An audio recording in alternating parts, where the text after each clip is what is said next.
दोस्तों, मन को वश करना बहुत ही कठिन है। सबके लिए यह कठिन होता है। श्रीमद् भगवत गीता में मन को अपने वश में करने के लिए कुछ उपाय बताए गए हैं। अर्जुन भगवान श्री कृष्ण से श्रीमद् भगवत गीता में प्रश्न करते हैं। वो कहते हैं, चंचलम ही मनः कृष्ण प्रमाथि बलवद दृढ़म तस्याहम निग्रहम मन्ये वायुरिव सुदुष्करम। अर्जुन भगवान श्री कृष्ण से कहते हैं कि हे केशव, यह मन जो है वायु की तरह अपने वश में नहीं किया जा सकता है। जैसे वायु को वश में नहीं किया जा सकता, वैसे ही इस मन को अपने वश में करना कठिन है। और उसके बाद अर्जुन पूछते हैं कि कोई ऐसा उपाय बताइए जिससे इस मन को अपने वश में किया जा सकता है।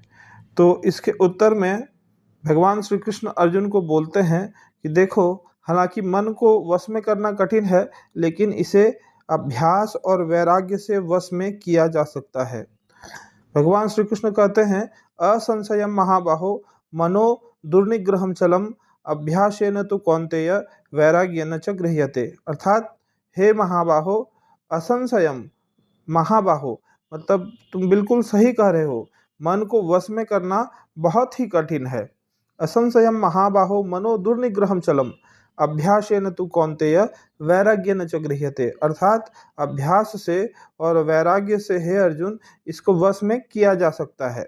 अब यहाँ समझते हैं कि अभ्यास और वैराग्य क्या है। अब अभ्यास कई तरह के हो सकते हैं। आपकी जैसी साधना है, आपका अभ्यास वैसा ही होगा।